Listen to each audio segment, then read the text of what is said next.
noite a todos. Vamos nós continuar essa nossa viagem, essa nossa aventura, que é falar um pouco a respeito desse livro. Começamos na semana passada, né? Fizemos já o primeiro tema, Em Busca da Sabedoria, um livro belíssimo, que é um projeto antigo, como eu explicava para vocês na semana passada, falar sobre todos os capítulos desse livro. Vamos ver se a gente logra chegar até o final e vocês acompanham, vale muito a pena. Hoje nós vamos falar sobre o tema 2, que é verdade ou imagem da verdade, ou seja, o tema é discutir sobre a verdade. Uma das palavras mais utilizadas e menos entendidas. Aliás, eu tenho que rever até os meus conceitos, porque eu costumava dizer que a palavra mais usada e mais esvaziada que a gente tem é o amor. E depois que eu vi Sri Ram falando de verdade, eu cheguei à conclusão que é verdade, até que ele me convença de alguma outra coisa. Curiosamente, ele diz que inclusive os dois são quase que sinônimos, o amor e a verdade. Curioso, né?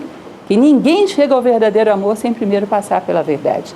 Limpar todas as ilusões fúteis, superficiais e, digamos assim, intranscendentes, passageiras que temos dentro de nós. Só se chega ao amor através da verdade. Ele vai falar isso nesse capítulo. É muito interessante. Curioso vocês perceberem, essa não é a primeira, não é a segunda, não sei nem se é a terceira vez que leio esse livro. Mas livros desse tipo, eles vão sedimentando à medida que você vai crescendo. E isso é típico de linguagem simbólica. Você lê aquele livro numa fase da sua vida. Se você cresceu em 10 anos, digamos, você volta a ler, você tem a impressão de que não é o mesmo livro. Já perceberam isso? E isso tem acontecido muito comigo nessa leitura que tenho feito desse livro para fazer essa palestra para vocês. Ou seja, parece um livro novo, tem muitos detalhes que eu não havia talvez percebido, talvez assimilado, sei lá. Um deles, precioso, é esse. Não se chega ao amor senão através da verdade. Não a verdade absoluta, mas ele vai mostrar que existe um grau de verdade dentro do agora, da vida que cada um de nós tem. A verdade absoluta só se chega quando se tem a sabedoria absoluta. Mas existe uma verdade que é proporcional ao tanto da vida que você deveria estar vendo nesse momento, se quisesse ver. Porque você vai considerar o universo todo em evolução. O ser mais sábio que você possa imaginar não tem a verdade absoluta. Quem tem a verdade absoluta deve ser o absoluto. Mas existem graus da verdade até se chegar a ele, porque senão ninguém progrediria. Como seria a evolução? E nós vamos falar um pouco sobre isso. Isso lembra, inclusive, muito Immanuel Kant. E Kant ele diz, dentro daquilo que eu vejo, eu me comprometo a ser veraz. O que eu não vejo, eu não posso me comprometer, não vi, mas eu tenho um compromisso, vi integro. Entende? A partir do momento que caiu dentro do meu campo de consciência, eu me comprometo a levar a sério. Não caiu, eu não posso me comprometer com o que não estou vendo. E isso vai fazendo com que o teu campo de consciência vá se alargando, você se comprometer com a luz que você já tem. Se você tem um pouquinho assim de luz e nem ela, nem essa você não leva a sério, você não vai ter mais. E isso vai te dar o mérito para a evolução. Não há evolução, que evolução é sempre mais luz, quando você não honra aquele pouquinho de luz que tem. E isso é a verdade. Dentro desse círculo, desse diâmetro de luz que já temos, que todo mundo tem de si. Só é absoluta para o absoluto. Só o absoluto para dizer eu tenho a verdade absoluta. Para quem acredita nele, ele tem a verdade absoluta. Bom, então, eu falava rapidamente para vocês sobre Nilakanta Sriram, que é um pensador indiano. Eu coloquei sempre aqui a data, porque eu não sou muito boa de datas. Ele viveu até 1973, 83 anos. E é um pensador universal. Tem um pensamento muito delicado e muito profundo. Daí o meu interesse em dar uma mastigada nesse livro com vocês, que vale muito a pena. Então vamos lá. Ele começa falando sobre o ocultismo. Ixi, que palavra pesada, né? Ocultismo e esoterismo. Hoje são palavras que, se ele não tivesse falado, confesso a vocês, eu não usaria. Que são palavras que hoje estão muito estigmatizadas. Ocultismo e esoterismo ficou associado a exotismo, ao exótico. Aliás, eu tinha uma aluna que sempre brincava que esotérico hoje é esquizotérico, e eu acho que realmente é isso. Quando você fala em esotérico, você pensa naquela loja estranha, tocando aquela raga indiana, e uns incensos queimando, não é assim? É uma coisa pouco séria e muito estranha. É essa imagem que se passou no Ocidente para nós, de trazermos coisas orientais mal compreendidas, mal aplicadas, mas na verdade vocês vão ver que o ocultismo, se nós considerarmos aquele círculo de luz que falávamos ainda há pouco, aquele círculo de luz, é tudo que está oculto para nós, que está do lado de fora. Ou seja, é aquela verdade que nos falta captar, que nos falta saber. Quando você fala ocultismo, significa alguém que pretende ampliar as suas margens do conhecido sobre o desconhecido. Pretende empurrar as suas fronteiras para o mais além. Não pretende sair da vida do mesmo tamanho que entrou.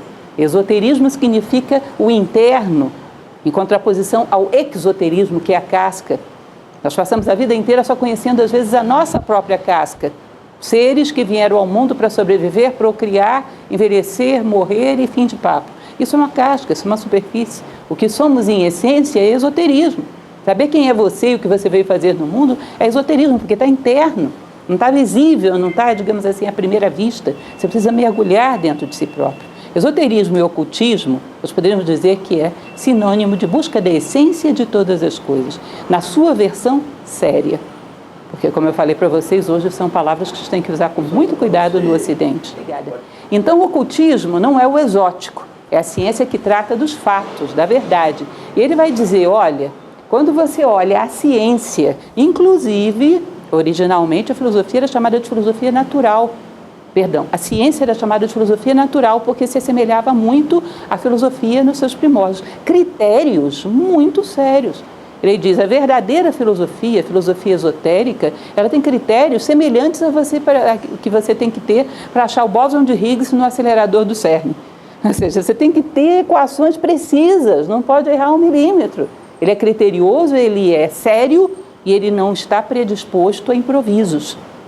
Portanto, nós temos muito pouca condição hoje em dia de entender o que vem a ser o esoterismo.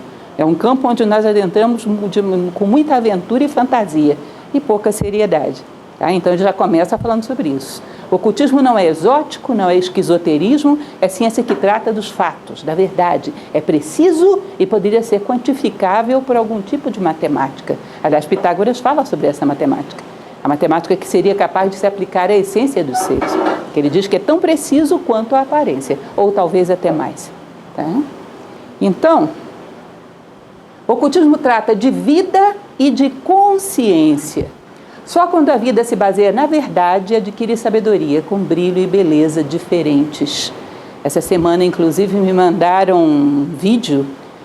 Não digo que eu recomendo para vocês, porque eu achei um pouco mórbido, mas eu achei curioso alguém ter a ideia de fazer um vídeo como aquele. Está no YouTube, se chama Que Queijo Você Quer? É uma briga de um casal onde no final da vida eles chegam à conclusão que só sobreviveram e não foram atrás de nenhum dos seus sonhos. Eu achei aquilo um pouco doloroso, mas ao mesmo tempo interessante que alguém esteja pensando nisso. E quando eu vi isso em Sirihan, eu lembrei. Bom, vida, ela tem um circuito que está muito bem estabelecido pelas leis da natureza. É genética, é biologia. Você vai desenvolver até uma certa idade, depois você vai estabelecer o seu padrão físico, depois vai começar a regredir, depois desintegra, acabou. A vida tem um processo, um modus operandi que está prescrito pela natureza. Agora, a consciência não. A consciência depende de você. É um ato de vontade que ela siga o seu ciclo. Se você não faz nada, ela não vai sair do lugar. Não é curioso isso? Ele lembra, bom, existe um ciclo de vida e de consciência. E só quando a vida se baseia na verdade, ou seja, quando ela vai atrás da verdade, expande a consciência, ela começa a ter brilho. Um brilho é uma beleza diferente. Humanos, começa a aparecer vida de ser humano. Isso é bem interessante quando a gente percebe essa questão de... Os alquimistas medievais, eles tinham o hábito de dizer que a maturidade é um momento da vida que não depende da biologia. Depende da vontade do ser humano. E eles tinham uma frase super cruel, difícil, mas que vocês vão convir comigo que não deixa de ter a sua dose de verdade. Que eles diziam que a maior parte da humanidade, isso se vocês não gostarem, reclame com os alquimistas medievais, a maior parte da humanidade segue o ciclo de algumas frutas, que apodrecem, saem do ciclo verde para o ciclo de apodrecimento. Não amadurecem. Amadurecimento não é uma questão de biologia, é uma questão de consciência. Eles chamavam isso de citrinitas, a obra em amarelo, a maturidade, que depende da vontade humana. Alguns passam da imaturidade para a morte, pulam esse estágio, porque não é uma questão de tempo. Vocês percebem que é cruel, mas a gente tem que convir que todas as pessoas que vocês veem, o aumento da consciência é proporcional à passagem do tempo? Vocês percebem que não. Às vezes só passa o tempo biológico, o tempo de relógio, e o tempo interno fica paralisado. Então ele vai falar, a vida toma brilho e beleza diferentes quando a consciência não se detém, quando ela começa a seguir o modus operandi da consciência, que também tem um ciclo a cumprir ao longo da vida, para que atinja esse brilho. Como falei para vocês, é um livro delicado e tem coisas muito fortes, né? Ele vai falar, bom, a verdade, se nós queremos buscá-la, porque a ampliação da consciência consiste em busca da verdade, isso é muito interessante, a relação. Ele vai dizer que a gente olha para as coisas e não vê as coisas. Nós vemos o nosso reflexo projetado nas coisas. Praticamente a nossa consciência não toca os objetos à nossa volta, vivemos numa bolha. Vocês percebem isso? Então imaginem que você teve um trauma na infância e levou uma mordida de um cão. Aí está passando um cão ali na rua, você não vê aquele cão que está passando na rua, você vê o seu trauma. E automaticamente imagina que ele está rosnando para você, que ele vai te atacar, ou seja, você deixa de ver as coisas. As coisas se tornam a sua sombra. Em determinado momento ele vai usar um exemplo, inclusive, que eu acho muito interessante, que é o dique do castor. Ele diz que é como se nós fôssemos um castor, que podemos morar num rio, que é a realidade. Mas nós escolhemos pegar um monte de troncos e limitar um cantinho. Que é aquele mundinho que eu criei segundo os meus preconceitos, segundo as minhas projeções, esse mundo é mais meu espelho. Eu praticamente não vejo o mundo. Eu vejo a mim mesmo projetado no mundo. É um espelho opaco, onde eu só vejo o meu reflexo. Tá? Então ele vai dizer que a evolução é busca da verdade. A evolução é ampliação de consciência, é preparar-se para ver a verdade. Ele vai dizer que essa verdade só tem compromisso consigo mesmo. Que ele admite, e acha que inclusive é necessário, que você faça concessões à convivência, quando, por exemplo, você vive com alguém num espaço pequeno, num espaço de trabalho, ou sei lá, numa relação conjugal, e você tem um temperamento, essa pessoa tem outro, então eu admito discutir com você sobre esse assunto, embora eu não concorde, para que a gente tenha uma convivência harmoniosa. Eu admito não mexer em certas coisas, porque você é suscetível quando eu mexo aí. Então eu não vou discutir se eu tenho ou não tenho direitos universais de mexer na sua gaveta. Eu não mexo para viabilizar a nossa convivência. Ele disse, para a convivência entre os seres humanos, concessões são até aceitáveis e inclusive necessárias. Agora, não me venha com concessões em relação à verdade por interesse. Nesse campo, não. O que significa isso? Eu não vou julgar isso que você fez, sabe por quê? Ou se eu tiver que julgar, se for necessário que eu julgue, eu vou julgar de maneira totalmente distorcida, porque você é minha filha e eu te amo. Então, nesse campo, a minha busca da verdade não atua. Eu tenho um critério particular. Eu não vou julgar você porque você tem interesses que podem me beneficiar. Isso me recordou uma situação que eu era muito garota, eu vi acontecer, estudava na universidade e houve uma batida. E era um garoto muito jovem no volante de um dos carros e o pai veio muito rapidamente para socorrê-lo. Ele saiu do carro, gente, a frase foi essa: eu não quero nem saber o que aconteceu, meu filho tem razão. E aquilo me marcou muito, que eu fiquei pensando, o que será que vai acontecer com esse garoto, com esse tipo de valor? Porque um bom pai diria, eu não quero nem saber o que aconteceu, eu estou a favor da verdade, da justiça. Não importa que é meu filho ou deixa de ser, eu estou a favor da verdade e da justiça. Vocês percebem que isso seria o que mais beneficiaria o filho? Porque isso é eduzir, trazer à tona o que ele tem de melhor, isso é educar. Então, quando você distorce a verdade conforme a contingência e a conveniência, você está cometendo um pecado sério. As pessoas vêm e não pensem vocês que sempre estão mentindo para nós. Às vezes estão mentindo para si próprias. Existe uma firme convicção de que tudo que parte de um campo que eu amo ou que tem uma relação afetiva é certo. E não vejo além disso. Se você sentar e conversar sinceramente com essa pessoa, você não consegue tirar dela outra visão, porque ela obscureceu propositalmente o seu mundo. Criou zonas escuras e zonas claras. Ou seja, uma forma de administrar a realidade conforme os seus interesses. Não existe a realidade nua e crua, existe aquilo que ela quer ver. Lembrem da frase que eu falava na semana passada: há quem passe por uma floresta e só veja lenha para sua fogueira. Então seleciona o que vou ver. Ele vai dizer concessões para convivência ou qualquer outro tipo de concessão. Na busca da verdade, esquece, não vai dar, porque simplesmente você não vai ver nada. Não pode haver critério maior do que a verdade para quem busca a verdade. Bom, eu vejo que é assim, que você não tem direito de realmente não querer que eu mexa nessa gaveta. Bom, vou conceder a não mexer para viver bem com você, tá bom. Agora, eu julgar que você tem direito sobre coisas que você não tem. Por quê? Porque no teu caso eu não raciocino bem? Bom, isso não é correto. Em que casos você vai raciocinar bem? Nenhum, provavelmente. Seu universo já está todo segmentado E a verdade não admite segmentação de universo. Palavra extraordinária, a verdade. Só padrões rigorosos aplicados à vida dão acesso ao seu entendimento. Se eu pudesse resumir esse livro, gente, eu resumiria numa palavra. Eu adoro resumo, para quem me conhece sabe disso. Eu acho síntese e resumo uma coisa sensacional para você não esquecer o que é mais importante, o que é a essência de todas as coisas. Eu acho que num determinado momento você vai virar para trás no final da sua vida e vai ter que fazer um resumo. Qual foi a síntese dessa história? Qual foi a moral da história? O que eu aprendi com tudo isso? O que eu acrescentei? Então, saber pegar a essência das coisas, para mim, é muito importante. É uma técnica, mas uma técnica muito útil. A essência desse livro é disciplina. Olhe para a sua vida e veja o que você está fazendo todos os dias. E se não é aquilo que você gostaria de fazer, não faça de conta que não viu. Anote, cobre de si mesmo. Uma disciplina diária. Porque quem tem uma disciplina diária e uma meta, um dia vai chegar lá. Eu sei onde eu quero chegar e todo dia olho para ver se eu estou indo mesmo, não vai ter jeito. Uma hora eu não vou poder mais me esconder de mim mesmo, vou acabar indo. Percebe? Se você tem essas duas coisas, você vai acabar chegando onde você quer chegar. Então ele fala de uma disciplina incansável, se você quer chegar à verdade. Esse tanto de verdade que nos corresponde, que todos nós temos direito, e através da qual chegaremos a sentimentos verdadeiros, a relações verdadeiras, a uma vida verdadeira. Porque tudo transita através da verdade. Eu dizia para vocês até o amor verdadeiro. É uma das coisas que a gente, para mim, é uma das perguntas mais dolorosas que a gente pode se fazer. Qual o ser humano que eu amo, que eu posso olhar nos olhos dele e dizer, eu garanto, eu estarei com você sempre. Aconteça o que acontecer, faça você o que fizer. Eu posso não aprovar o que você faz, mas o meu amor vai ser por você, não está condicionado por isso. Eu me garanto. Vocês percebem que isso exigiria um nível de maturidade, de autoconhecimento, de autodomínio, que em geral não temos? Sabe lá que circunstâncias essa pessoa pode gerar que arrebente essa relação?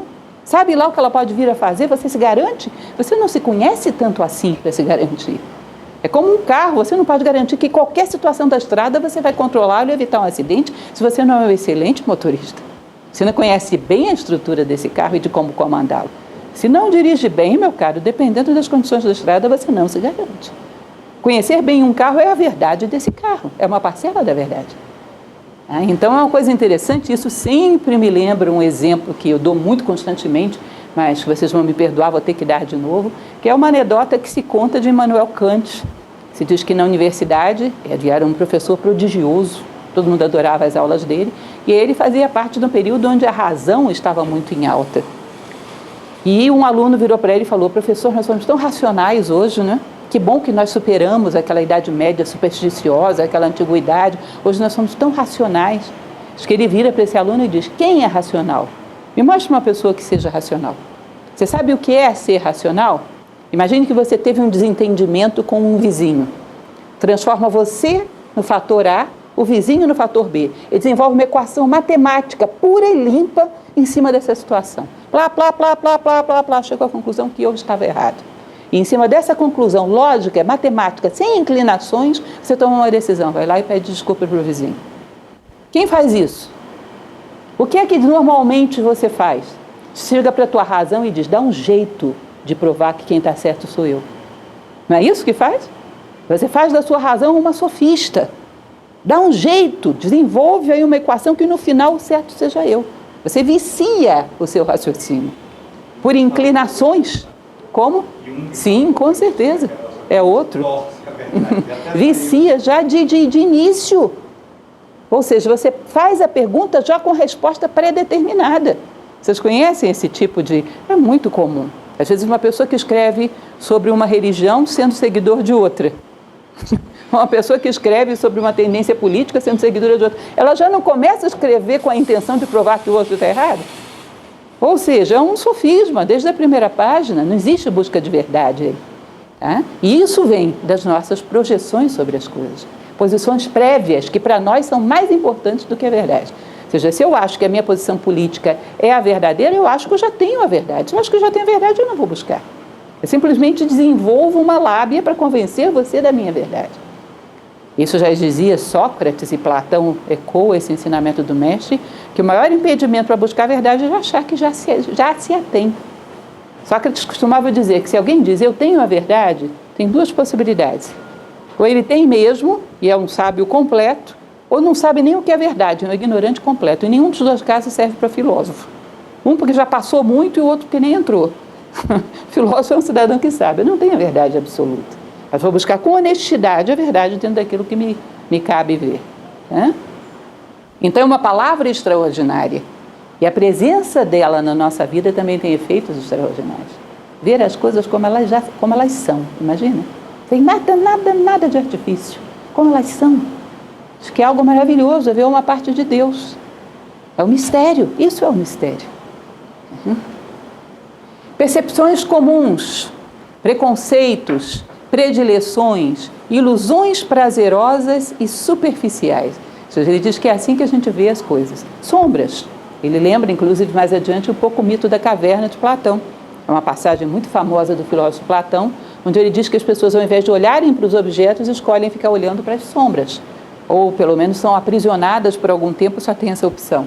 Olham para as sombras e não para os objetos reais. Nós olhamos para as sombras. Essas sombras são distorções provocadas por um monte de interesse. Percepções comuns, superficiais, herdadas. Alguém disse para você que tinha que pensar dessa forma, e ao invés de você construir uma forma de visão tua, que dá um trabalho tremendo, sabe o que você fez? Comprou o software Vida e só deu play. Esse software Vida inclui tudo que você tem que pensar, tudo que você tem que fazer, tudo que tem que perguntar. Qualquer coisa fora disso é desnecessária, é o pacote sobrevivência.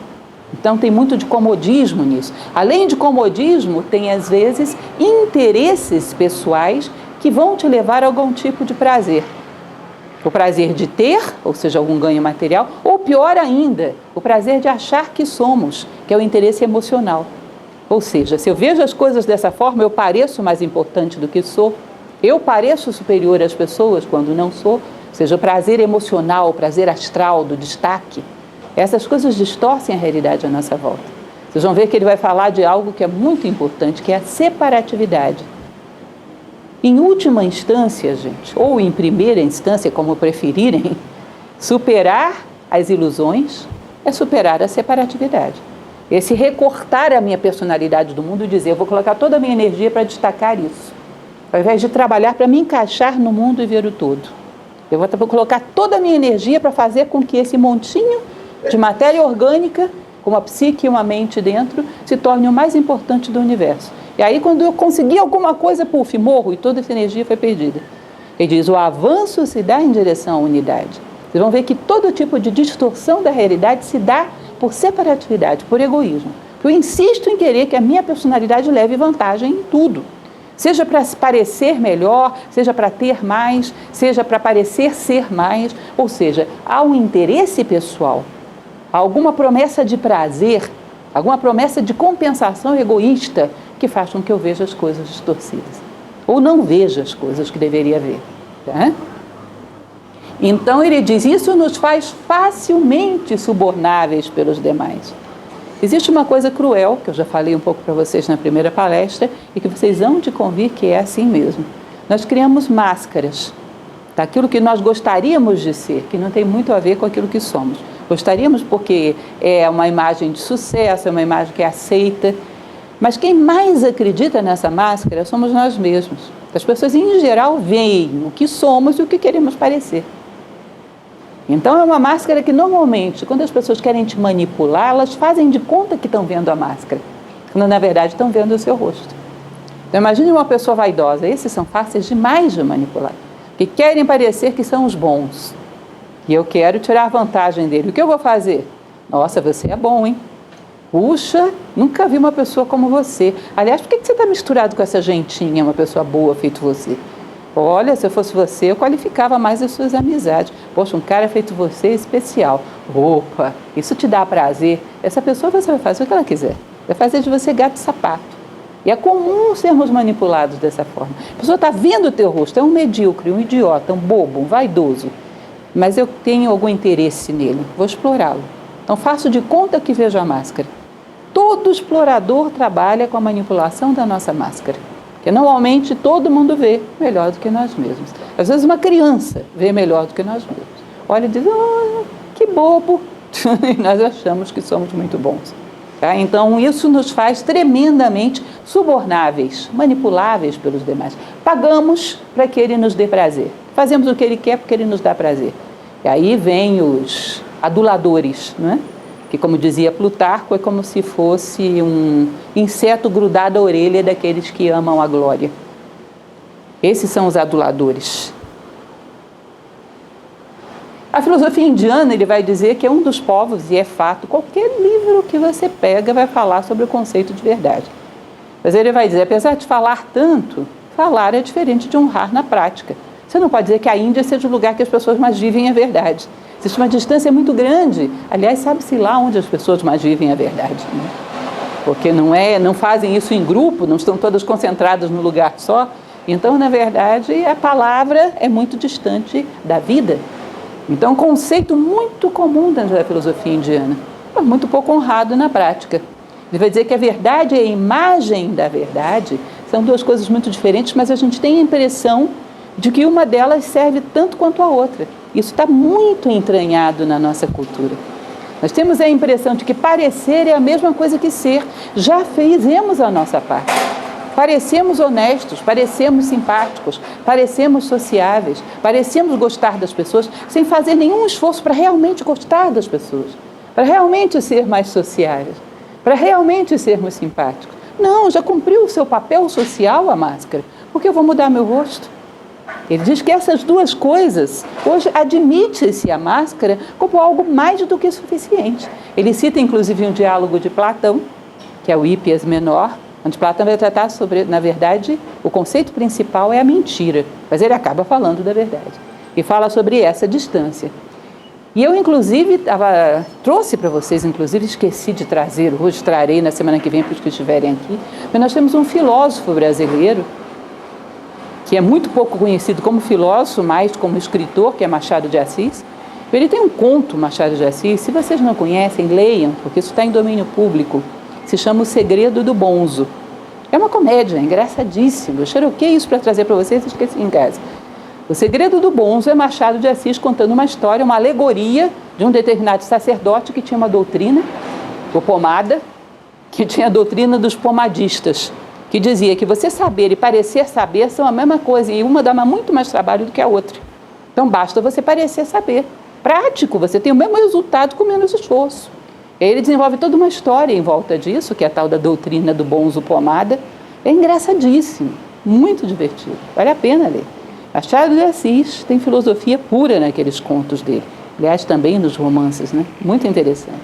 E é isso que ele fala, temos a impressão de que a verdade e a imagem, na verdade, são uma coisa só. Por que eu vou ter tanto trabalho? Se projetar uma imagem é muito mais fácil. Você já cumpriu o papel social. Ele diz que sem prática, metafísica é diversão. Isso é uma coisa que é interessante vocês perceberem. Sirihan é muito duro e muito claro às vezes. Ele vai dizer, olha, é possível criar intelectualismo vazio, superficial, em qualquer assunto. Nós achamos que determinados assuntos não são suscetíveis disso. Que se pode, por exemplo, ter intelectualismo em relação a assuntos científicos, mas não em relação a assuntos esotéricos orientais. É possível também. A princípio seria possível você ser intelectual até em culinária. Você sabe decorar todas as receitas e nunca pisou numa cozinha. Seria ridículo, mas impossível não é. Não te convido que impossível não é. Uma pessoa que sabe decorar as receitas mais complexas do universo nunca nem ligou um fogão. Então é possível que você decore os conceitos da Vedanta, dos Vedas, seja lá o que for que você queira, conheça o Manava Dharma Shastra, os livros mais exóticos e remotos do mundo oriental, e não pratique absolutamente nada. Isso é perfeitamente factível. Não pensem que o mundo da filosofia oriental, da filosofia esotérica, é um campo que você só entra se for uma pessoa especial. Na verdade, o intelectualismo penetra em qualquer campo. E você pode ter uma pessoa banal, que saiba vários conceitos em sânscrito e saiba pronunciá-los de uma forma muito sonora. E na prática não viva absolutamente nada. Então, ele vai dizer que existe, inclusive, sem ofensas, porque talvez aqui nós tenhamos alguns desses profissionais, algumas profissões que a sociedade estereotipou, institucionalizou como profissionais que são responsáveis por criar imagem, por parecer e não ser. Ele diz que isso não deveria ser assim numa sociedade humana, obviamente. Mas isso foi estereotipado dentro da sociedade. Por exemplo, um diplomata. O cidadão é diplomata, ele tem que parecer que gosta de todo mundo. Ele não tem necessariamente que gostar. Eu tenho que gostar dos diplomatas estrangeiros? Não, eu tenho que parecer que adoro. Tem que parecer que eu quero o bem deles, mas no fundo quero passar o interesse do meu país, que nem sempre precisa ser um interesse tão honesto assim. Preciso defender esse interesse. E isso é tido como um protocolo perfeitamente normal. Como se isso não ferisse a condição humana e alguma profissão pudesse exigir isso de um ser humano. Percebem? Nenhuma profissão humana poderia exigir isso de um ser humano. Tem que haver uma forma de que todas as profissões que são necessárias possam ser exercidas sem que você tenha que deixar a sua condição humana pendurada na porta. Ele fala dos cortesãos antigos. Então, você vai ver aí na corte dos reis franceses, educadíssimos, cheios de protocolos, mas às vezes assassinos, às vezes corruptores.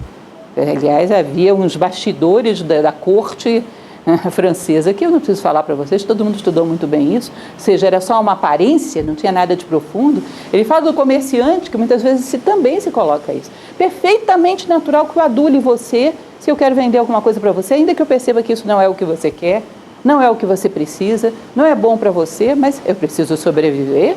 Então, isso está justificado pela lei da sobrevivência. Perfeitamente natural que eu seja falso com você e te empurre uma coisa que você não precisa.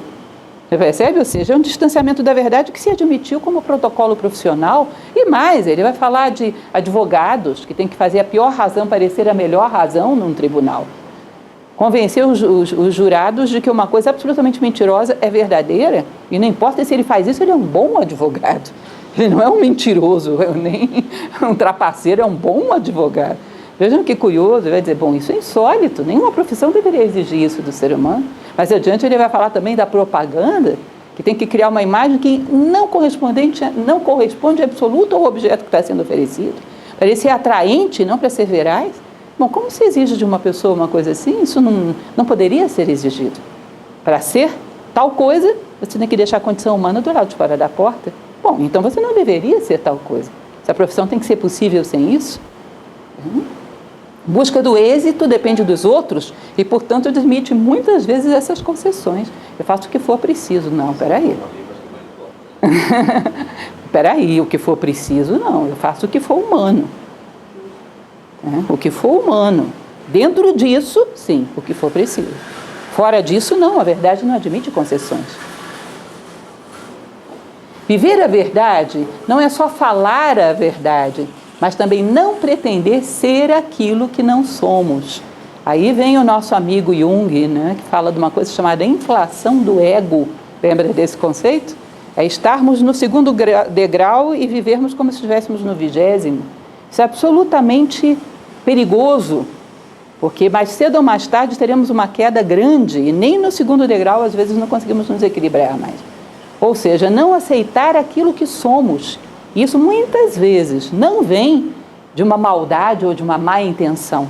Vem de uma sociedade cheia de preconceitos que faz com que as pessoas só sejam valorizadas sendo 2 ou 3 coisas. Então a pessoa não admite a possibilidade de ser outra coisa senão aquilo que a sociedade dá valor. Porque senão ela fica como se estivesse num campo obscuro onde ela não vale nada, onde ela não tem nenhum tipo de reconhecimento. Imaginem, para vocês entenderem o que eu estou falando. Dentro de uma sociedade como a nossa, qual o pai, qual a mãe que teria coragem de, vendo que um filho, uma pessoa que tem, sei lá, uma condição financeira razoável e tem condições para isso, vendo que um filho não tem natureza para fazer nenhum curso superior, mas seria muito bom técnico, dizer, não faça, meu filho, um curso superior, seja técnico. Vocês percebem que isso é muito difícil? Porque fazer um curso superior torna você superior. E eu não quero que meu filho seja inferior. Isso é uma mentira. Mas você percebe que quando uma pessoa entra numa profissão, desempenha uma profissão que ela não tem nenhuma natureza e é absolutamente medíocre aí, ela vai ter muita dor e dificuldade de reconhecer que ela é medíocre porque ela faz uma coisa que não tem nada a ver com a natureza dela. Porque isso colocaria ela num lixo social onde ela não vale nada. Então nós vivemos fantasias que são socialmente valorizadas e ninguém tem coragem, ninguém é sempre um exagero, né? Todo absoluto é um exagero, mas muitas vezes, muitos de nós não temos coragem de admitir onde seríamos realmente úteis. Isso não é pior nem melhor, tudo que é necessário tem igual valor, isso dizia Platão lá na sua República. Onde seríamos realmente necessários? onde poderíamos realmente ser fator de soma, onde poderíamos fazer diferença, isso em vários campos, não só no profissional. Então vira uma fantasia, vocês já devem ter ouvido falar sobre o carnaval, a Saturnália romana, que se diz que é uma das origens históricas do carnaval, onde por alguns dias, os chamados dias nefastos que sobravam do calendário romano, eles faziam uma espécie de um caos, trocavam todas as profissões da sociedade. E o governante, o rei, se retirava e entregava as chaves da cidade a um rei falso, um trapalhão, um palhaço, um rei momo, e virava um caos, uma bagunça. Imaginem vocês que o médico vai ser cozinheiro, e o cozinheiro vai ser, sei lá, mecânico de automóveis. Era um caos, nada funcionava. Mas era uma brincadeira, porque no contraste nascia a consciência. Depois de 3 dias no meio daquela maluquice, as pessoas aprendiam a reconhecer o valor da ordem. Por contraste, elas reconheciam o valor de cada coisa no seu lugar. Então iam em procissão até as portas da cidade e entregavam a chave para o verdadeiro governante, para o verdadeiro rei, que vinha restabelecendo a ordem dentro da sociedade. Vocês percebem que nesse sentido a gente está parecendo um pouco aquela letra daquela música que diz que nós nos encontramos ultimamente em pleno carnaval, carnaval perpétuo, porque você não pode conhecer a identidade profunda das coisas. As coisas são todas rotuladas segundo valores artificiais. Isso nos distancia de conhecer a nós mesmos. Nós temos que ser aquilo que a sociedade valoriza. Não podemos ousar ser outra coisa ou pensar outra coisa. Temos que ser do jeito que a sociedade aceita e atribui algum valor. Então é o caso do nosso patético peixinho aí. Amor genuíno pela verdade. Importância real em nossa vida e pensamento, sem sombra de intenção de enganar. Isso é uma coisa interessante porque, no fundo, gente, isso também é uma máxima antiga que diz: fale você o que falar, teorize você o que teorizar. Na prática, você vai estar sempre correndo atrás das coisas que você ama. Solta você vai correr atrás do que ama. Não adianta. Eu vou fazer um discurso em prol da solidariedade por toda a humanidade. Na prática, se eu amo só a minha filha, na hora que você me soltar, eu vou correr atrás da minha filha. Não adianta. A teoria não determina a ação. O que determina é aquilo que realmente somos. Então você não muda as coisas enquanto não aprende a amar a verdade. Eu quero de fato ver o que as coisas são. Eu quero saber o que as coisas são. Eu tenho uma curiosidade vital de tirar um pouquinho do véu do mistério. Eu não quero sair daqui vivendo, de uma certa maneira, me lembra aquele filme Matrix, onde todo mundo vivia dentro de uma cápsula. De uma certa maneira, isso é a cápsula do Matrix. Vivemos numa cápsula. Os nossos interesses e vaidades, não vemos nada do lado de fora da cápsula. Não, eu quero ver um pouquinho que seja. Eu não vou morrer sem ver um pouco da verdade, um pouquinho. Eu não vou sair daqui tão ignorante quanto eu entrei, isso é insuportável. Vocês lembram que naquele filme Matrix, o primeiro, que é muito bem feito, houve um cidadão que preferiu voltar para dentro da máquina, porque lá, embora sabendo que era tudo mentira, ele tinha mais prazer, a vida era mais prazerosa. Ou seja, o prazer vale mais do que a verdade. O caso daquele cidadão é muito comum no mundo atual. Eu quero a cápsula é mais prazerosa, não importa que ela não seja verdadeira. Para que verdade se as coisas que me dão prazer estão na ilusão, ainda que mentiras? Então nós trocamos a verdade pelo prazer e não aprendemos a ter prazer na verdade. Quero ver o que as coisas são. Preciso saber qual é realmente o sentido disso. Rasgar um pouquinho do véu das ilusões e ver o que há por trás. Entender um pouquinho que seja das regras do jogo. Amo isso, amo o mistério. Helena Blavatsky dizia: ama o mistério e faze-te seu filho. Corre atrás dele, um pouquinho dele você tem que atesourar. Sêneca costumava dizer: certifica-te de veres morrer os teus defeitos antes de ti. Eu acho isso muito curioso. Pelo menos um deles você tem que assistir o enterro. Tem que assistir o enterro de pelo menos uma das minhas ilusões. Quero ir nesse velório antes do meu. Não dá. Um velório, pelo menos. Eu tenho que ver algo da realidade. Amar o sentimento de ser verdadeiro. Puxa, olha como eu fui legítimo aí. Essa situação foi para colocar num relicário. Essa situação, olha como eu fui legítimo, como eu fui veraz. Não queria nada. Queria simplesmente ser humano, fazer o que a natureza espera de mim. Corresponder à ideia de verdade, de justiça, de bondade. Não queria nada. Queria corresponder ao meu papel na natureza. Que sensacional.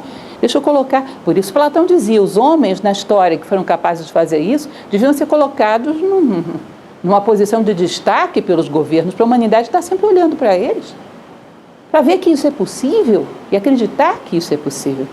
Não existe nada mais complicado do que a humanidade perder a fé em si mesma. Porque você chegar a crescer como ser humano acreditando é dificílimo. Se você não acredita, esquece. E nós vivemos hoje a era do descrédito no ser humano. E isso é muito complicado. É terrível alimentar isso. Cuidado. Cuidado que por pessimismo, por desilusão, vocês não alimentem isso em si próprios e nos demais. É um crime terrível contra a humanidade. Então, amar o sentimento de ser verdadeiro. Ser verdadeiro é possível. Amor por conhecimento é diferente de amor por verdade. Cuidado! Esses dias mesmo eu adoro os PowerPoints musicais que o pessoal me manda. Eu contei para vocês isso. Eu tenho um karma para PowerPoint musical terrível. Todo mundo que gosta de mim, um dia, se vocês forem meus amigos em e-mail, ainda vão me mandar um PowerPoint musical. Aquele que quando você abre, aquelas letrinhas caindo, tararara, cai uma letrinha. Depois de 5 minutos assistindo aquilo, você chega à conclusão que não valeu a pena. Pois é, me mandaram um PowerPoint musical desse, falando dos problemas do mundo, e chovia livros, começava a cair livros. Essa é a solução, caía livros em cima das pessoas. Quando caía muito livro, as pessoas se iluminavam. Olha, cuidado. Livro, bom, eles podem ser bons dependendo do que tem lá dentro e de como você vive, não é só do que tem lá dentro. Podem ser os melhores livros do mundo, se você os memoriza, vai ser um intelectual. E o seu caráter continua do mesmo jeito. Sua vida continua do mesmo jeito. Não é só os livros caírem em cima de você. É você ser capaz de mastigá-los, de vivenciá-los, se são bons livros, porque tem também muito lixo. Aliás, eu acho que a enorme maioria deve ser lixo. Porque se acontecesse dos livros serem tão bons assim, à medida que aumentassem os livros, aumentava a qualidade de vida da humanidade. Isso não está acontecendo. Não está acontecendo o contrário. Geramos mais informação e somos cada vez mais desumanos. Então, cuidado, não é uma questão quantitativa. É uma questão, sim, de bons livros, de boa informação, que você transforma em boa formação, em boa resposta à vida. Qualidade, não só quantidade. Então, sem verdade, não há sabedoria. Sem amor à verdade, sem querer saber o que as coisas são além da minha máscara, sem querer sair do dique e do castor, não há sabedoria. Quando eu começo a querer a verdade, quando eu começo dentro da minha escala de valores a não ter nada maior do que a verdade, pelo menos nesse momento, pelo menos nessa situação, eu não quero que as pessoas gostem de mim, eu não quero que elas pensem bem de mim, eu não quero que elas me deem nada, eu não quero explorá-las, não quero nada, eu quero a verdade. Bom, a coleção de momentos como esse vai te dar algum grau de sabedoria que você merece e deve ter como ser humano. Entende? A coleção de momentos como esse, no final das contas, vai ser o que valeu da tua vida. Eu quero isso, a verdade desse momento. Pronto, algo você vai levar da vida. Propaganda. Aí vem ele falando mal dos propagandistas. Eu conheço pelo menos um aqui dessa área, que eu não vou dizer para ninguém quem é. Criar imagem atraente de pessoas e de coisas que não necessariamente corresponde a nenhum tipo de verdade. Isso é mais uma das profissões, e não é só essa profissão, é um jogo que a gente faz constantemente, de criação de imagens. Eu acho curioso isso, porque a sociedade acha perfeitamente admissível, por exemplo, que um casal, quando se conhece, faça teatro durante um bom tempo. E depois que um não precisa mais conquistar o outro, baixe a guarda e se comporte de qualquer maneira. Nenhuma das duas situações é realmente ele. Porque ele não é alguém que se comporta de qualquer maneira, isso não tem nada a ver com a sua essência, nem aquele teatro inicial. Então, esses teatros estão todos já inseridos dentro do protocolo da sociedade. E isso não é necessário, não é natural, não é assim que se vive. E nós aceitamos que estamos nos enganando, todo mundo sabe que está sendo enganado. Se você chegar para uma pessoa, vamos falar da propaganda de produtos, uma pessoa que está consumindo num supermercado, chegar para ele e falar, vem cá, você acredita que esses cartazes que estão fazendo propaganda desses produtos estão falando a verdade? Não, eu sei que não. Mas então por que você aceita? Ah, não tem jeito, se é assim mesmo, a sociedade é assim mesmo, todo mundo está querendo vender o seu peixe. Eu também faço isso, quero vender o meu. Quando eu vendo o meu carro, eu minto para o comprador. Estou sempre assim, todo mundo quer puxar, como se diz popularmente, a brasa para a sua sardinha. Ou seja, isso foi incorporado como uma praxe, um protocolo social. A imagem pode não corresponder às coisas. Aliás, em geral, não corresponde, porque você não sabe o que são as coisas. Então, como corresponderia? Então, o progresso real significa uma mudança verdadeira para melhorar em mente, em gostos, em visões, em valores e em comportamentos. Progresso real, responder à vida como ser humano. De tal maneira que você olha aquele rastro e diz, por aqui passou um ser humano. Fez diferença, pelas vossas obras vos conhecerei. Por aqui passou um ser humano. Deixou um mundo mais ético, deixou uma sociedade mais organizada, deixou um relacionamento profundo, deixou obras de amor pelas pessoas à sua volta, poucas que sejam, mas reais, fez as pessoas à sua volta crescer. Bom, esse ser humano teve algo de realidade na vida dele. Progresso no sentido de qualificar, vocês lembram que o próprio Sirihan diz que a evolução nada mais é do que a depuração do gosto. Qualificar a tua resposta à vida para que ela seja mais humana. Aí a gente vai esbarrar numa coisa séria, porque nós vivemos um momento onde se acredita que as coisas não são mais qualificadas umas do que as outras. Você vai ter uma briga feia se você for defender essa ideia. Fulano se comporta de qualquer maneira e fulano é gentil. Não, isso não é melhor do que isso. Você está sendo elitista. Já me disseram isso. Dizer que a cortesia é melhor do que a espontaneidade brutal é elitismo. Você está defendendo a burguesia. É uma coisa curiosa isso. Como você pode achar que não existem graus dentro do comportamento humano? Que ser honesto não é melhor do que ser desonesto? Que ser cortês não é melhor do que ser descortês? Imagina você, como você vai convencer uma pessoa a ser melhor se ela nem acredita que existe melhor? Qualquer coisa é aceitável dentro dos padrões sociais caóticos que a gente vive. Vocês percebem isso? Constantemente eu tenho esbarrado nisso. Às vezes colocamos palestras nossas, por exemplo, em internet e vêm essas respostas. O quê? Você está dizendo que uma pessoa se comporta desse jeito é melhor do que uma pessoa que se comporta de outro? De onde você tira isso? Quais são as provas que alguém íntegro é melhor do que alguém corrupto? É simplesmente uma questão de gosto. Tudo virou a mesma coisa. Você não pode dizer que existe nada melhor. E aí fica bem complicado. Recentemente eu assino uma revista da qual eu particularmente gosto muito, que é aquela National Geographic Brasil. Ela tinha um artigo que falava a respeito de um estudo que foi feito com lobos e cães nos Estados Unidos. Eles pegaram filhotes dos dois grupos e criaram da mesma maneira, separados, né? Dois grupinhos de filhotes. Mas criaram em convívio com os seres humanos, sendo tratados com todo o carinho. E quando esses grupos chegaram na idade adulta, eles chegaram à conclusão que os cães tinham um nível evolutivo muito maior do que os lobos. Porque ainda que fossem criados de forma idêntica, você não conseguia chegar para um lobo, colocar uma comida em cima da mesa e dizer, não pegue. Ele não é capaz de reconhecer a autoridade humana. Ele não obedece comandos. Ele não tem uma visão hierarquizada de que o ser humano manda, ele deve obedecer. Ele não sabe ouvir, ele não reconhece a autoridade. E o cão, por muito que seja um cão grande, um cão de uma raça aparentemente forte, né, com um potencial de ferocidade, você coloca um bife em cima da mesa e diz, não, ele fica salivando, mas não vai. E aí a grande pergunta que eles fizeram, eu achei muito interessante a reportagem, é pensar como foi que alguma sociedade no passado fez isso, não com um exemplar, mas com uma espécie inteira. Como transformaram os lobos em cães? Capazes de reconhecer uma hierarquia, uma autoridade de um ser humano, capazes de obedecer, que faz deles nitidamente uma espécie... Porque imagina você ter um predador daquele tamanho dentro de casa que não te respeita, que não te obedece. Isso dá uma desvantagem tremenda para o lobo, não pode se aproximar do ser humano, vira desvantagem alimentar, desvantagem evolutiva de todos os tipos. Então, como foi que fizeram isso? Quem fez a domesticação dessa espécie fez alguma coisa que hoje a ciência não entende. Mas isso dentro de duas espécies animais é considerado como uma vantagem evolutiva grande. Agora imagina o reconhecimento da autoridade de alguém que tem sabedoria, reconhecimento da autoridade da bondade, da generosidade, da cortesia, dentro da espécie humana, será que também não faria um efeito grande evolutivo? Só porque os animais mais evoluídos reconhecem. E nós achamos que é tudo a mesma coisa. Como evoluir se você acha que não existe evolução? Não é curioso isso?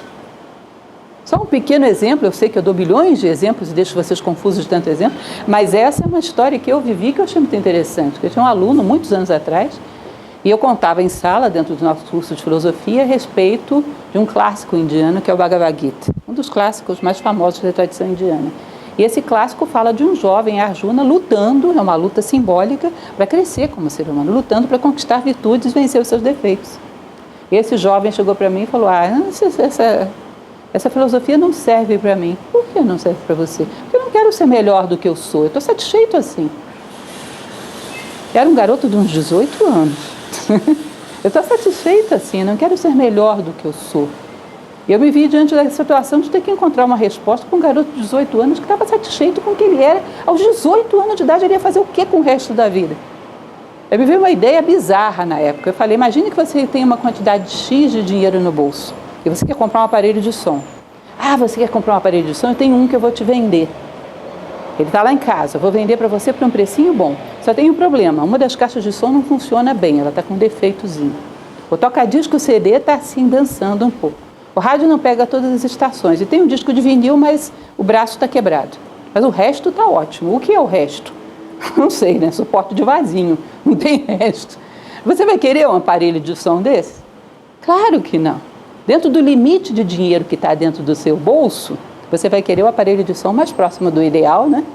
Que toca bem, que tem um bom som, que sintoniza bem as rádios, que tem uma qualidade nos CDs que você coloca lá. Óbvio, se você for comprar um carro, você vai querer mais próximo do ideal. Uma roupa mais próximo do ideal. Mas de si próprio você aceita qualquer coisa? Curioso isso, né? Porque você não exige de si o que exige das coisas. De tudo nós exigimos que esteja próximo do ideal. Nós aceitamos qualquer coisa.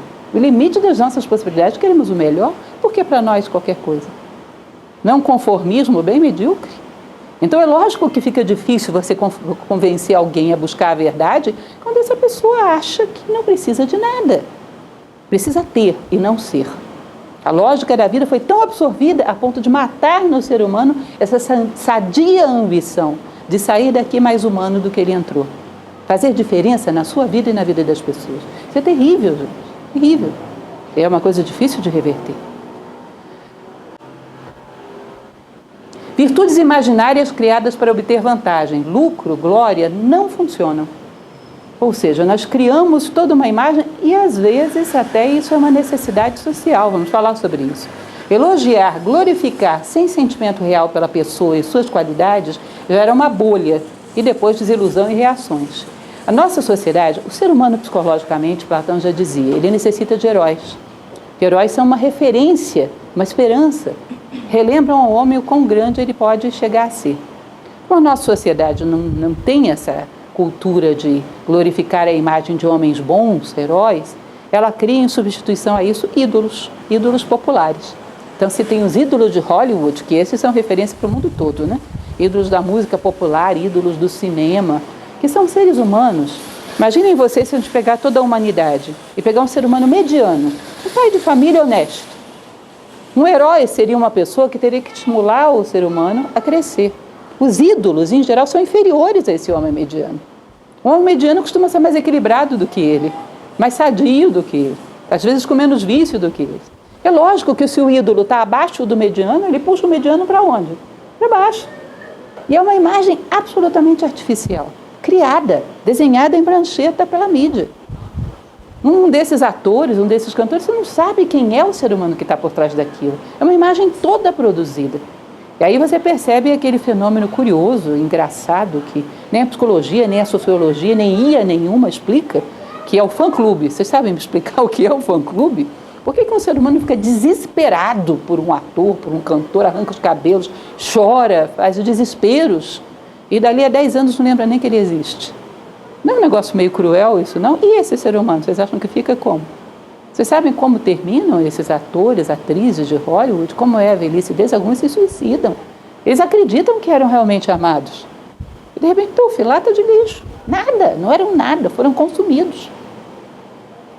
Lembro que eu contava para vocês que numa ocasião eu fui ler, não me perguntem porquê da história, que a história é comprida e não tem muita graça. Mas o fato é que eu fui ler o diário de Marilyn Monroe. Caiu na minha mão numa livraria e estava eu lá folheando o diário da Marilyn Monroe. E aí, lá pelas tantas, não façam essa cara de riso, eu tive alguma razão para isso, não me lembro qual foi. Mas o fato é que lá pelas tantas ela dizia o seguinte: As pessoas pensam que me amam, mas elas não podem me amar, porque elas não me conhecem. Na verdade, nem eu me conheço. Eu vou morrer sem saber quem eu era. Eu achei aquilo tão curioso, me doeu tanto. Sabe por quê? Porque eu senti os meus próprios preconceitos. Nós somos voluntários, trabalhamos muito com divulgação do trabalho voluntário de filosofia que nós fazemos. Agora, eu fiquei imaginando, se eu estivesse na rua distribuindo um folheto de filosofia, será que eu entregaria um folheto para Marilyn Monroe? Acho que eu pensaria que ela é muito fútil para fazer filosofia. E tinha isso dentro dela. Você percebe que é um preconceito? É um preconceito. Você entregaria um folheto para Marilyn Monroe? Você percebe que tem um nível de preconceito em todos nós, que é bom que de vez em quando doe e a gente perceba. Bom, ali tinha um ser humano procurando respostas. Mais uma pancada na minha futilidade, na minha própria futilidade, de julgar as pessoas assim. Percebem? Mas voltando ao nosso assunto original, isso deve ser muito cruel, porque é uma bolha criada. E as pessoas que estão ali dentro acreditam nela, acham que realmente alguém as ama. E de repente, de uma hora para outra, viram absolutamente nada. Essa imagem criada, fama, ao invés de admiração verdadeira. Um mundo melhor seria um mundo onde existiria um amor real, um amor fantasioso. Obviamente, todos nós sabemos que uma gota de amor real justifica uma vida. Uma gota. E você passa a chegar para uma pessoa e dizer, conta comigo. Não importa, eu vou ser justo com você, vou ser duro com você se precisar, vou ser brando se precisar, mas deixar de amar você não vou. Eu me garanto. Imagina o porte que um ser humano tem que ter para poder te dizer isso e honrar. Isso depende da pessoa construir a si próprio como ser humano para sustentar uma palavra dessa. E alguém que honra uma coisa dessa muda um pouco o mundo. Porque o amor é algo que muda muito, o amor humano muda muito a forma de conviver entre os seres humanos. É algo muito nobre, muito requintado. Então, obviamente, um mundo melhor exige um amor real. E o que pode ajudar os demais é o espírito de amor real entre nós, que nasce a partir do momento que começamos a pisar no mundo real. Bem-vindo ao mundo real. Agora crie amor, agora crie relacionamento, agora crie conhecimento com os pés no chão. E não dentro dessa bolha que todos nós estamos flutuando. É interessante porque às vezes a gente olha uma determinada relação da nossa vida e percebe isso nunca foi real, foi uma fantasia. E ficamos desanimados com isso. Isso é um bom momento. O momento da constatação é um bom momento. Ah, ficou terra arrasada. Terra arrasada é fértil para você começar a construir nela. Mas pelo menos você constatou, já não está mais na bolha. Bem-vindo ao mundo real. É deserto, agora dá para você começar a construir. Em algum momento temos que passar por essa obra em negro, que falavam os alquimistas medievais. O deserto. E começar a obra em branco, construir coisas verdadeiras, humanas, verdadeiras. Palavra Deus. E aí ele pegou pesado, né? A palavra Deus e o Deus. Esse grau de Deus verdadeiro que podemos chegar a perceber. São duas coisas tão diferentes e, em geral, a gente usa aquele ditado popular. Aliás, esse é um dos ditados populares mais cínicos que existem, eu acho. Que é aquela história do não sei, nem quero saber e tenho raiva de quem sabe. Não me interessa. A visão de Deus que eu tenho satisfaz as minhas necessidades. Para que eu vou me meter nessa complicação de saber o que é realmente Deus? Vai que ele não está a meu favor. Vai que ele não protege os meus interesses. Nietzsche, ele tem uma frase que é terrível, que se atribui a ele, que se diz que ele fala: eu prefiro um Deus justo, ainda que sua mão se vire contra mim, do que um Deus injusto, ainda que eu esteja entre os seus protegidos. Vocês percebem isso? E dizem que ele era ateu. Um Deus justo, ainda que ele esteja contra mim, que a sua mão se vire contra mim, do que um Deus injusto, ainda que eu esteja entre os seus escolhidos. Não tem motivação para viver num mundo assim. É uma bolha, porque se até Deus é injusto, o que eu vou ser? Então nós vivemos uma bolha onde até Deus atende às nossas expectativas. E se existe alguma coisa fora disso, eu prefiro não saber. Vai que não é bom. Vai que não atende. Vai que não é aquilo que eu esperava. Então eu não quero saber. Ideias prontas sobre Deus, raramente próprias. Essas aí raramente são realmente ideias tuas. É software pronto mesmo. Estereótipos. Herdados você não sabe nem de quem. Você não sabe de quem veio essa herança. Com um monte de atributos que não são questionados.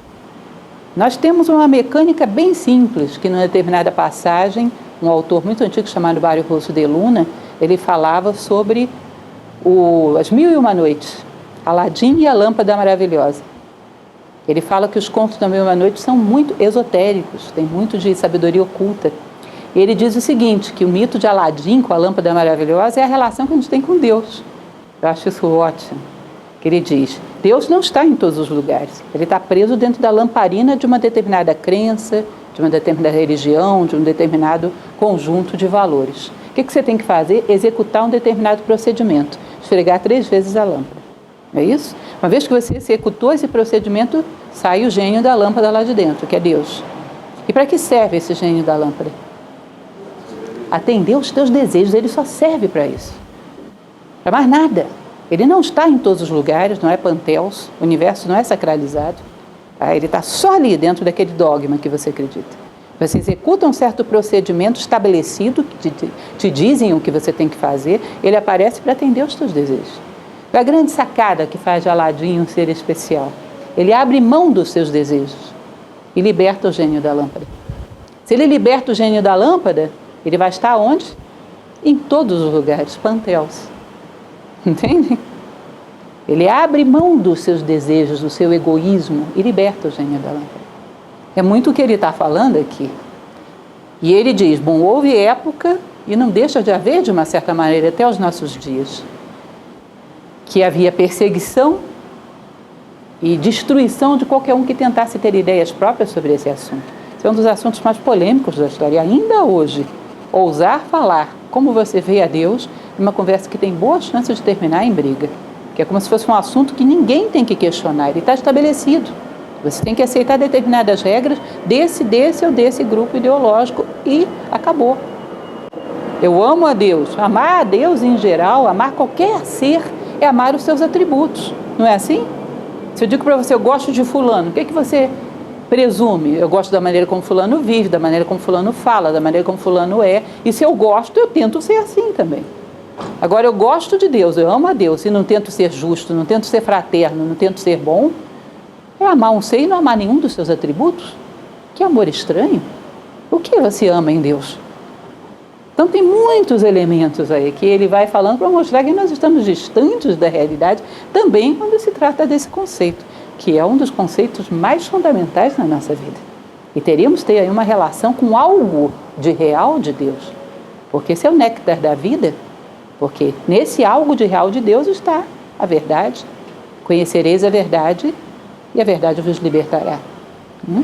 Pouquinho, uma gota da verdade sobre Deus é um véu da ilusão que rasgamos. Bom, ele vai falar sobre os símbolos. Ele fala que os símbolos são substitutos da realidade. Como tal, são válidos. Agora, o problema é quando a gente se torna tão materialista que toma o símbolo como realidade. E nos tornamos supersticiosos, o símbolo vira um fetiche. Sabe o que significa isso? Vamos colocar de maneira bem simples, né? Existe a harmonia. A harmonia é um valor espiritual. Aí digamos que aqui embaixo você tem um símbolo, que é isso aqui. Vocês sabem que o yin e yang tem muitos significados, mas um dos mais importantes é exatamente a harmonia. Todas as coisas do universo tendo um germen uma da outra dentro de si, se equilibrando e gerando movimento. Isso aqui é um símbolo da harmonia. Então, se eu tenho isso aqui, e cada vez que eu olho para isso, eu lembro que eu tenho que ser menos atritivo, tenho que buscar mais harmonia, isso aqui é um símbolo perfeito, me remete a realidades espirituais. E é útil e é necessário. Mas toda a civilização necessita de um conteúdo simbólico que constitui a sua cultura e que vai ajudar o homem a atingir uma verdadeira civilização humana. Tá? Agora imaginem vocês que isso aqui se quebrou e eu não lembro mais o que isso significa. Isso tem valor em si. Eu faço uma medalha com isso, penduro no pescoço, coloco isso na parede da minha casa, sendo velhinha para isso, e acho que só o fato de eu ter relação com isso vai me dar favores, vai me trazer bênçãos, vai me proteger dos males. Sabe o que isso aqui virou? Um fetiche. Tá? Virou uma superstição. E esse tipo de coisa, ao invés de ajudar a evolução, atrapalha. E é uma das coisas mais comuns em momentos históricos materialistas. Tá? Os símbolos são muito necessários. A nossa sociedade está tão primitiva que não sabe nem dizer a diferença entre um símbolo e um ideograma, um logotipo. Então você imagina, por exemplo, que você tem aqui, desculpem, eu não sou desenhista, Imagine que isso aqui é um sanduíche do McDonald's, nosso amigo que fica aqui do lado. E aqui você tem o logotipo do McDonald's. McDonald's, logotipo, e McDonald's, produto, são os dois coisas materiais. Um símbolo sempre é vertical. Ele não é uma relação horizontal. Ele relaciona alguma coisa do plano espiritual com o plano concreto. De tal maneira que se eu não posso ver diretamente aqui, vejo através disso. Isso evoca a minha memória, chama a minha memória para se elevar a isso. Mas essa relação não pode se desfazer. Você não pode tomar isso como isso, porque senão você virou um supersticioso. E é típico do materialismo.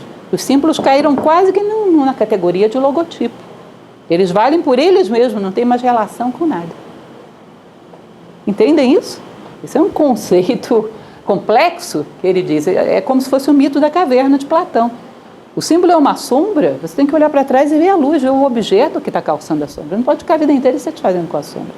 Tem determinadas coisas. Bom, imaginem vocês que eu tenho uma estátua de São Francisco de Assis em casa, partindo para um território perigoso, que é a religião onde estamos. Né? São Francisco de Assis é um personagem histórico fantástico, não é? Maravilhoso. É uma história que dá para fazer uma palestra tranquilamente. Muito bom. Cada vez que eu quero ser débil, quero ser fraco, quero ser egoísta, eu olho para o São Francisco de Assis e penso, não posso ser. Olha como esse homem era grandioso. A condição humana prevê essa possibilidade. Ótimo, um símbolo, está te ajudando. Agora, situação 2, cada vez que eu quero ser débil, preguiçoso, egoísta, inerte, eu não faço aquilo que eu tenho que fazer, acendo uma vela e peço para o São Francisco fazer para mim. O que significa isso? Eu estou ficando mais parecido com ele ou mais distante dele? São Francisco, vivo, consciente, gostaria de um seguidor desse jeito? Ou ele gostaria de alguém que se aproximasse dele, que sacrificou tudo pelos seus ideais? Vocês percebem? Isso é possível de acontecer em qualquer estrutura simbólica, onde você toma o símbolo como tendo um valor em si e cai numa relação supersticiosa. Ele vai dizer, bom, isso é uma das coisas que distanciam da verdade, porque o símbolo deixa de ter valor. E o símbolo é um elemento muito precioso para remeter você ao espiritual, para remeter você à verdade. Ele fala um pouco sobre a Índia e os renunciantes ostensivos. Ele fala, você vai ver o Ganges está cheio de pessoas em meditação, às vezes sem comer, aqueles sannyasins, aqueles, yoguins, gimnosofistas e tantos outros que já ouvi na história, que às vezes a unha crava na mão de tanto tempo que ficam nessa posição e os cabelos crescendo. Eles dizem, renúncia ostensiva, cuidado com ela. Que a pessoa que realmente renuncia ao egoísmo, e esse não faz nenhuma questão de ostentar. Isso não é nenhuma vantagem, ele percebe isso como seu dever. Renunciante ostensivo, ele pode ter renunciado a alguma coisa. Ele renunciou a cortar a sua barba. Mas ele não fez a grande renúncia, que é a renúncia ao pequeno eu. Imaginem vocês, o meu corpo é um organismo como um todo. E num determinado momento a minha mão enlouquece e começa a achar que ela é dona do resto do corpo. E aí ela renuncia só ao meu pé. E ela faz questão que todo o universo saiba que ela renunciou ao meu pé. Essa estupidez significa que ela ainda não chegou à verdadeira renúncia. Quer saber que ela não é dona de nada, ela pertence ao corpo. É uma unidade onde todas as partes são importantes. A verdadeira renúncia é quando nós percebemos que nós pertencemos ao universo. Nós servimos ao universo, não ele a nós. Platão fala que isso é o limiar do amor humano. Não é? Quando você para de olhar para as coisas e pergunta, para que isso me serve? Quando você começa a olhar para as coisas e perguntar, como eu posso servir a isso? Eu sou parte de um organismo, eu sou uma célula de Deus. Eu não faço nenhuma vantagem em renunciar, eu só estou vendo a verdade. Então, para que eu vou querer ostentar uma coisa que é o meu dever? Se eu estou ostentando muito, é sinal de que estou achando que estou fazendo vantagem. Não renunciei a tudo, renunciei a um elemento periférico e insignificante. Ele diz, cuidado, com renúncia ostensiva. Em geral, não indica coisa muito boa. Outra coisa que ele fala, sensacional, buscar erros na mente humana, caprichosa, mas que pode ser educada, e não nos homens. Evitar personalizar e criticar. Avaliar alguém como um quadro, não buscar descobrir falhas nem culpados. Então você diz, por exemplo, eu não gosto do materialismo. Não, eu não gosto dos materialistas. Os materialistas são seres humanos, como você, como nós, como todo mundo, que momentaneamente estão iludidos por uma ideia. Nós estamos iludidos por outras nesse momento. Talvez não a mesma, mas com certeza estamos iludidos por ideias. Eu não gosto de, taoísmo. Tem muitos ismos no mundo, né? Esquerdismo, direitismos e tantos ismos por aí. Tá certo, você pode não achar que tal coisa é muito vantajosa para a humanidade, mas não digo eu não gosto dos istas, que aí você está identificando uma ideia a um ser humano e essas duas coisas não são a mesma coisa. Os seres humanos são seres humanos que merecem ser resgatados, respeitados e amados todos, estejam ou não iludidos por algum tipo de alienação. E o compromisso humano é resgatar a última célula do corpo. Cuidado ao avaliar, se você é obrigado a avaliar alguém, diga, a mente humana tem tais e tais falhas e essa pessoa está sofrendo disso. Não, essa pessoa é assim. Se você tem realmente que avaliar, se isso te corresponde, que muitas vezes avaliamos sem termos nada a ver com isso, mas se te corresponde avaliar, avalie como um quadro. Tem tais e tais qualidades, mas tais coisas precisariam ser aperfeiçoadas. Mas não identifique ideias negativas com seres humanos como se fosse uma união indissociável, que não é. Todos nós passamos por ideias equivocadas. Esse ser humano vai ter que ser separado dessa ideia e resgatado. Acreditar no ser humano faz parte das obrigações mais nobres da natureza humana. Não diga, eu não acredito nos istas, eu não acredito no ismo. Os istas eu vou lutar por eles. Entendem? Isso. É como se você pudesse, em algum momento, vocês conhecem aquela frase que diz, ou eu ou você no mundo, esse mundo é pequeno demais para nós dois. Não tem como, vai ter que ficar todo mundo aqui mesmo. Não tem onde você, um lixão onde você joga as coisas fora, vai ficar tudo aqui. Tudo faz parte da unidade. Isso vai ter que arrumar uma forma de integrar tudo. E dar chance a todas as coisas de encontrarem seu caminho e ajudá-las. Esse é o nosso papel. Pensar que amamos o outro é diferente de amar o outro. É prazeroso. Vocês já viram gente apaixonada, fica com aquela cara de quem está se divertindo? É prazeroso achar que se gosta de alguém. Então, muitas vezes alimentamos o sentimento, a ideia de que gostamos de alguém, como quem gosta de uma barra de chocolate. Por um prazer gustativo, por uma diversão, um entretenimento na vida. Como dizia Carlos Drummond de Andrade naquela poesia dele, vocês lembram? Eu gosto de sofrer, que tanto me diverte. Ou seja, eu me apaixono, sofro, isso é divertido, gera uma certa quebra da monotonia emocional. Mas isso não é uma relação profunda e verdadeira. Não é isso que eu vim fazer aqui. Então, achar que amamos não é amar de fato. Pensamos que amamos a humanidade sem amar os seres humanos. É aquela velha brincadeira que a gente faz. Os japoneses eu amo. Quando eles estão acordados eu estou dormindo e vice-versa, mas o meu vizinho não dá. Ou seja, no plano das ideias, de forma bem distante de mim, bem, agora aqueles que estão à minha volta, não. Quanto mais distantes, mais eu amo. Contanto que eles não venham para cá.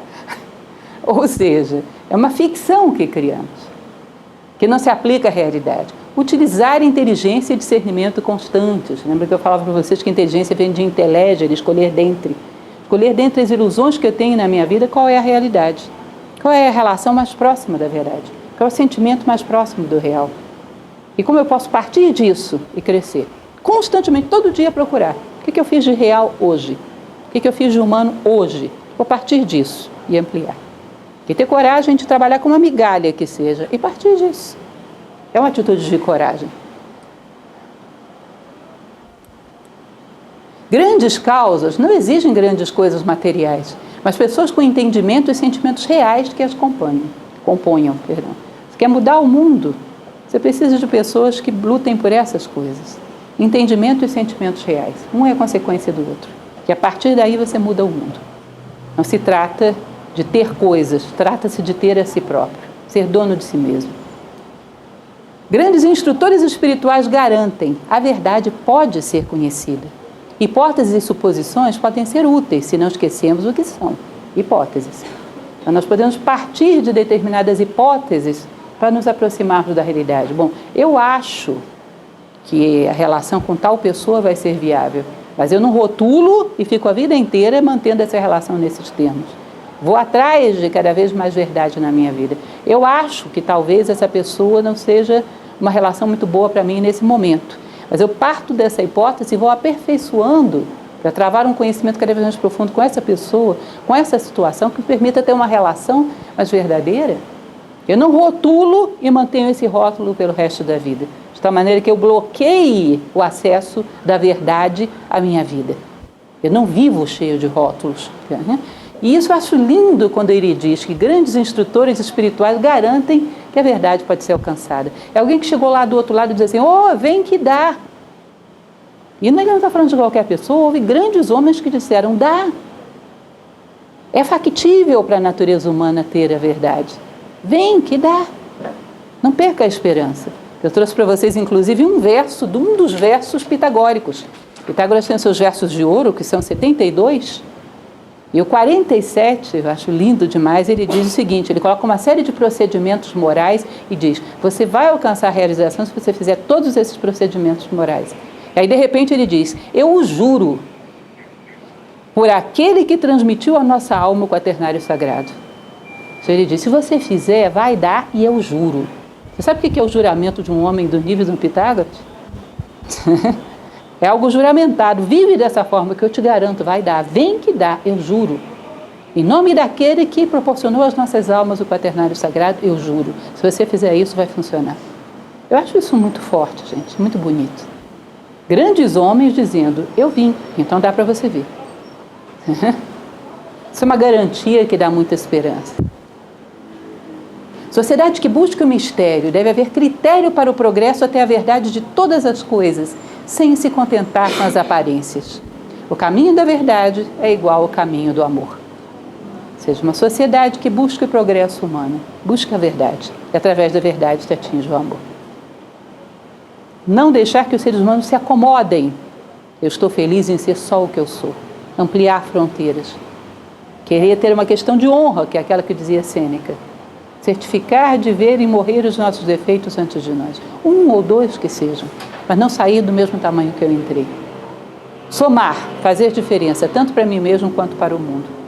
Uma sociedade humana verdadeira deveria incentivar os seres humanos a fazerem isso. Não temos uma sociedade humana desse jeito. Bom, comecemos por nós mesmos. A levar a vida a sério, como seres humanos. Amar a verdade. E a partir dela, virão todas as demais coisas serão acrescentadas, como diz a tradição bíblica. E é isso, terminamos. Prometi para vocês que ia ser mais curto hoje, menti para vocês.